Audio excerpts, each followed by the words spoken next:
បាទជំរាបសួរបងប្អូនបាទបាទបងប្អូនពេជ្រអាទិទេពនៅតែធ្វើបានបាទធ្វើបានល្អធ្វើបានហើយធ្វើបានល្អទៀតបាទដោយការទូទារបស់ខ្ញុំបាទអញ្ចឹងថាពេជ្រអាទិទេពនឹងធ្វើបានឥឡូវពេជ្រអាទិទេពធ្វើបានមែនបាទឈ្នះធុនសាក់ស៊ីន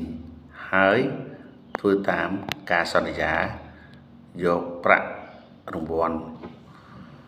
យកប្រាក់តម្លៃខ្លួន$100ទៅជូនយ៉ាស៊ីនដល់ក្លឹបទៀតបាទពិតជាល្អមែនពេទ្យទេបាទគឺជាគំរូដ៏ល្អសម្រាប់កីឡាករដទៃទៀតបាទការជួយគ្នាវាជាការមួយប្រសើរសម្រាប់ទី1គឺជាមិត្តភាពបាទទី2គឺជាគំរូល្អសម្រាប់កីឡាករដទៃទៀតបាទហើយការងារនេះគឺធ្វើឲ្យអ្នកគ្រប់គ្រងកាន់តែគ្រប់គ្រងបន្ថែមទៀតចំពោះទង្វើដ៏ល្អរបស់ពេទ្យទេពខ្ញុំចង់ឲ្យបងប្អូនក៏លេខទៅមើលសកម្មភាពនៃការប្រកួតរបស់ពេទ្យទេពជាមួយធុនសាក់ស៊ីនបាទគឺពេទ្យទេពងើបពីឈឺគឺពេទ្យទេពគឺតម្រង់វាយហើយនឹងចំហនៃការវាយគឺរឹងជាងមុនហើយល្អជាងមុនដាច់ទៀតបាទល្អជាងមុនដាច់ទៀតអញ្ចឹងការប្រយុទ្ធរបស់គាត់គឺល្អជាងមុនបាទងើបពីឈឺបាទហើយនឹងថ្ងៃទី28បាទថ្ងៃទី28ខែមកនេះទៀតពេទ្យទេពនឹងជួបក្រៅពីធុនសាក់ស៊ីនគឺធុនមីងហុងបាទខ្លាខ្មៅកំពង់ចាមបាទតើគូនេះបងប្អូនយល់យ៉ាងម៉េចដែរបាទបងប្អូនយល់យ៉ាងណាដែរបើសម្រាប់ខ្ញុំយកខ្ញុំគិតថាយកសកម្មភាពនៃការប្រកួតអ្នកទាំងពីរមកធ្វើការប្រៀបធៀបខ្ញុំថានៅតែតាមមិនទាន់ពេទ្យអាទិទេពទេมันបាច់ដល់ពេជ្រសម្បត្តិទេត្រឹមពេជ្រអាទិទេពក៏ពិបាកតាមគាត់ដែរបាទហើយការប្រយុទ្ធរបស់អាទិទេពឥឡូវនេះគឺញាប់ជាងមុនទៀតបាទញាប់ជាងមុនហើយច្បាស់ហើយរឹងបាទរឹងជាងមុនទៀតអញ្ចឹងគូនេះអត់ចាប់ទឹកទេបាទអត់ចាប់ទឹកទេអាចស្លប់ហើយភាគរយនៃការស្លប់ដូចខ្ញុំថាប្រហែលជា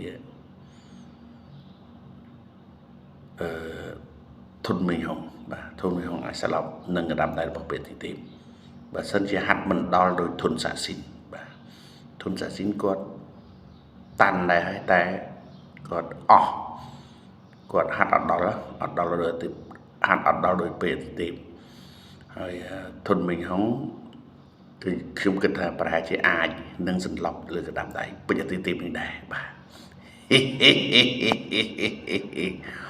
ចឹងច្បាស់ការនៅថ្ងៃទី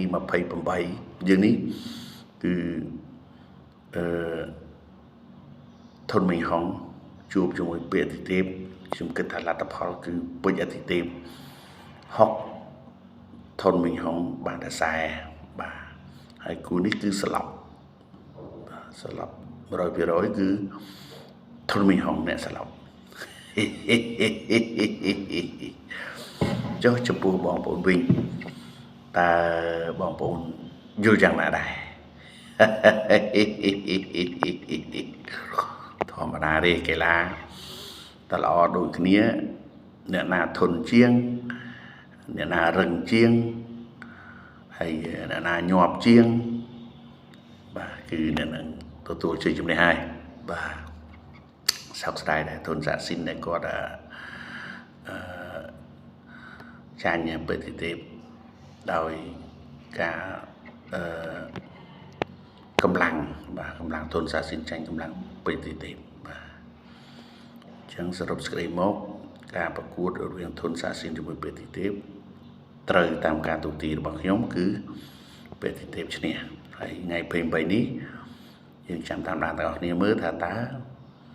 ពេជ្រអាទិទេពឬមួយក៏ធុនមីហុងបាទពេលទៀតទៅជួបធុនមួយទៀតធុនមួយទៀតគឺធុនមីហុង